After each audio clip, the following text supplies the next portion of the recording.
Tonight on Unsolved Mysteries, we have the curious case of Olive Specter. Just who is Olive Specter? Is she merely a victim of circumstance, constantly at the wrong place at the wrong time? Or is there something more sinister at play? Rumours circulate about who exactly is buried on the land at 13 Dead End Lane, and the circumstances in which they came to be there.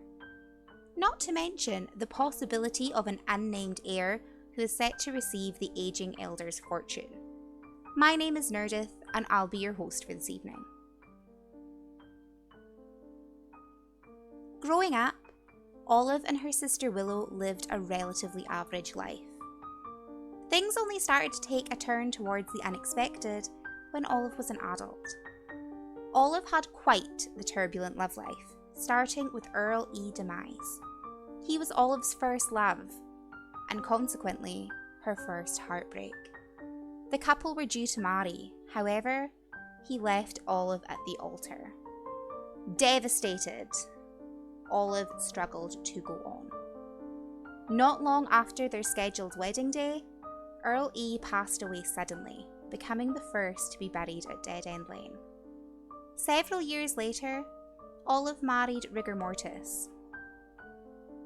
Rigor also tragically died not long after the wedding, leaving a vast fortune to Olive.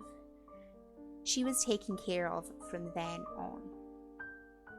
She later married Euthanasia, and in similar fashion to her previous husbands, Hugh passed away. Finally, as she was approaching her elder years, Olive married Ichabod Specter. Ichabod was the final husband that Olive took, yet like all the rest, he too met an untimely end. It was not just lovers that found themselves buried at Dead End Lane, however. Accidents seemed to happen at this address more often than anywhere else. Service workers, neighbours, and family members alike would often meet their end around Olive.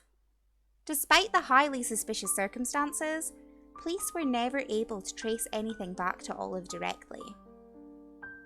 It was after another tragic accident claimed the life of Willow and her husband Creon that Olive found herself caring for her niece Ophelia.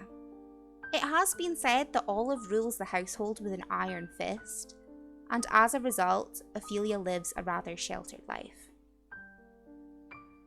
However, a string of the recently deceased is not the only curious part of Olive's history. In between her various marriages, Olive found herself pregnant. Small-town gossip would have you believe that the baby was fathered by none other than the Grim Reaper. But that's surely not the case.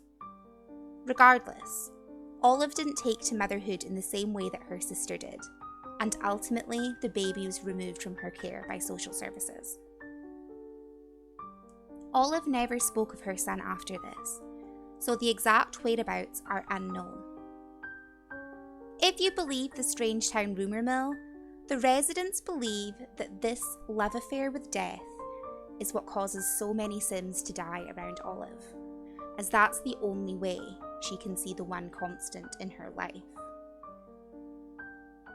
If you have any information that could be helpful to piecing together the mysterious aspects of Olive's life, or to the strange circumstances in which Sims find their final resting place, please leave a comment down below.